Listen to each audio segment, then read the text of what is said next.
السلام عليكم. فيديو جديد من قناة الكرة تحكم. النهارده هنتكلم عن ماتش الزمالك وبيراميدز والتعادل اللي كان في صالح النادي الاهلي، ويعني بيجرب النادي الاهلي من حسم الدوري رسميا.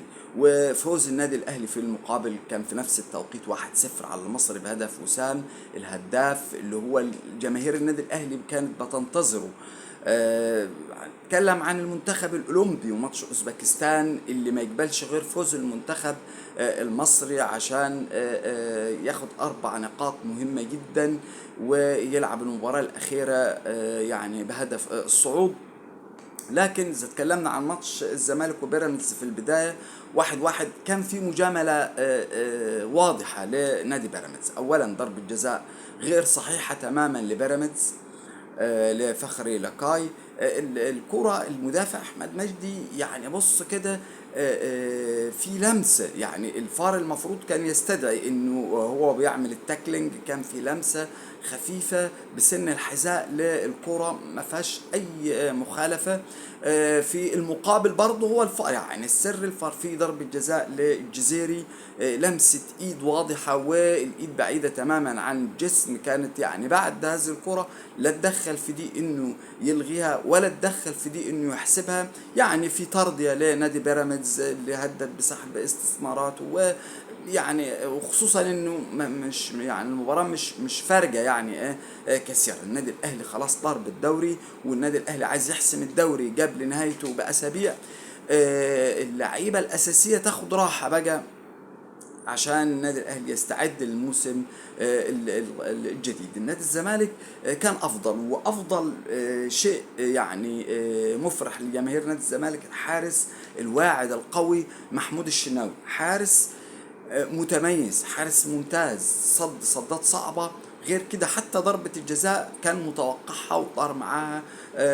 كان في مشكلة بالنسبة لجماهير الزمالك، يعني محمد صبحي أصيب، محدش كان يعرف محمود الشناوي. اتكلم عن محمد الشناوي، احمد الشناوي، محمود الشناوي، لكن محمود الشناوي افضل من احمد الشناوي حارس بيراميدز بمراحل، وهو حارس صعد. ده افضل مباراه. مصطفى شلبي كان متالق. مصطفى شلبي زي ما قلنا هو عايز تعديل في بعض الامور الفنيه، هيبقى لاعب يعني لاعب جامد.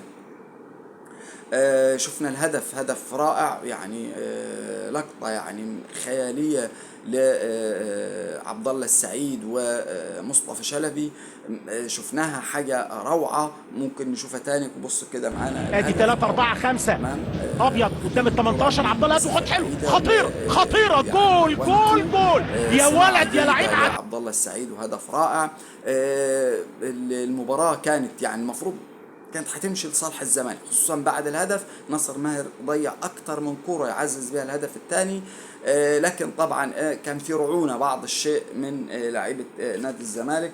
الزمالك يعني كان عنده لعيبة، يعني تتكلم في محمود الشناوي، بتتكلم في الزناري، احمد مجدي. على فكرة احمد مجدي مدافع سيء، مدافع ناشئ، ولكن زي ما قلنا محمود الشناوي حارس جيد وليه مستقبل بيبان. لكن احمد مجدي اولا تسبب في ركله الجزاء، تاني حاجه دخل هدف. طبعا الهدف طلع تسلل في اول 30 ثانيه. فالمباراه الرابعه والخامسه بياخدها، لا يعني واضح انه يعني مدافع مش صلب، مش قوي. ما اعتقدش ممكن يطلع اعاره، لكن هو استمراره مع نادي الزمالك لا، شيء سيء بصراحه. ممكن تلعب اي لاعب اخر حتى لو كان في غير مكانه هيبقى افضل من هذا اللاعب. عمر جابر افضل لاعب في المباراه. فتوح لسه، فتوح عايز ياخد، فتوح عايز تنظيم لادواره في الملعب. يعني اعتقد دي يعني شغلانه المدير الفني شلبي، اللي هو من افضل اللعيبه اللي كانوا موجودين مع عبد الله السعيد وناصر ماهر. ما كانش فيهم يعني اهدر فرص التعزيز للفوز. سيد نيمار لاعب كويس جدا، والمدرب يعني كان من بعده. ناصر منسي اعتقد انك حتى لو نزلت ناشئ او لاعب تاني في نص الملعب افضل من ناصر منسي، لان انت خسران احمد مجدي وناصر منسي. الزمالك اهدر فوز سهل. لكن طبعا يعني حتى قلنا النواحي التحكيميه ترضيه لبيراميدز، ضربه جزاء وهميه ليه، وضربه جزاء عليها يعني ما فيهاش يعني كلام نهائيا بتاعه الجزيري لما خد الكرة ومدافع بيراميدز يعني خد الكرة بايده. اتكلم عن ماتش الاهلي والمصري.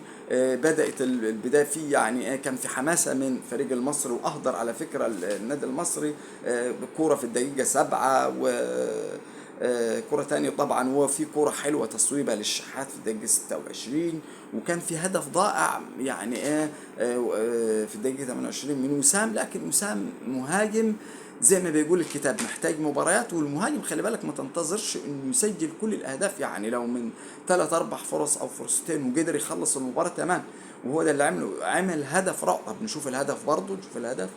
هدف ده وسام المغربي الهدف رضا عدى، رضا حاجة راح، روعة. رضا حرك يعني الامام، رضا بص كده رضا من وسام احلى الفكري، اهداف رضا ربما عدى حلو، يكون رضا هوبا راسول هدف، جول هدف جول لوسام. جول جول رضا. برضو من اللعيبه السيئه كانت امام عاشور. يعني امام عاشور كان افضل لاعب المباراه، مباراه بيراميدز. صنع الكرة لوسام الماتش اللي فات وكان افضل لاعب، بس لا المره دي اهدر فرص كثيره وما كانش في حالته.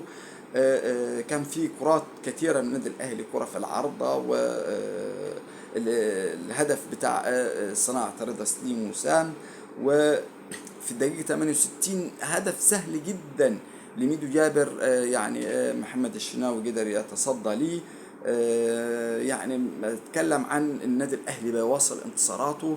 النادي الاهلي خلاص خلي بالك يعني عرف طريق الفوز مع كل المنافسين خلاص. فالدوري انتهى. النادي الاهلي عايز يحسم ويقدر زي ما قلت لكم عشان يعني يبتدي يتفرغ لراحة لاعبيه، ويبتدي يتفرغ للموسم الجديد. النادي الأهلي لازم يشكر نادي الزمالك على 3 نقاط يعني في بداية الدور الثاني، المباراة اللي انسحب فيها نادي الزمالك، وعلى أسبوع كان فرق جدا مع النادي الأهلي راحة، وعلى نقطتين دول من بيراميدز. فيعني ليه دور كبير نادي الزمالك في النادي الاهلي يحسم الدوري بشكل بصراحه كان في مفاجاه. يعني بص يعني صعب، مستحيل حد كان يتوقع هذا السيناريو، ان بتتكلم لا الدوري انتهى ولسه فاضل 7 ماتشات. لا ده الموضوع يعني خصوصا بيراميدز كان حاسس نفسه انه خد الدوري. وسام ماكينة أهداف بصراحة، بسم الله ما شاء الله. ابتدى يشتغل كل تحركاته، كل مميزاته كلها بتقول إنه مهاجم واعد محتاج ياخد مباريات دايما. خلاص هو عشان خد مباريات شفنا المستوى بتاع المتميز. زي ما قلت لك إن مش كل الكرات هيجيبها، هيضيع يعني بعض الكور وهيجيب، وهتلاقيه دايما موجود في الهدافين 12 هدف. حاجة يعني روعة، حاجة عظيمة. المنتخب الأولمبي في مهمة قوية ومهمة صعبة ومهمة التعويض يعني يعني لتخطي الأدوار بعد كده في الأولمبياد. نتمنى التوفيق للمنتخب الاولمبي. على فكره ما كانش موفق في المباراه الاولى، ربما يكون المستوى ما كانش على المستوى المطلوب، لكن هو ما كانش موفق اساسا. كان في كرات عديده جدا ولكن ممكن يعوض في هذه المباراه الفاصله المهمه. التعادل اعتقد يعني هيبقى سيء جدا، لكن الفوز هو اللي يخلي المنتخب المصري في الدور الثاني. وإن شاء الله بإذن الله بالتوفيق للمنتخب المصري وبالتوفيق لجميع الأندية. شكرا.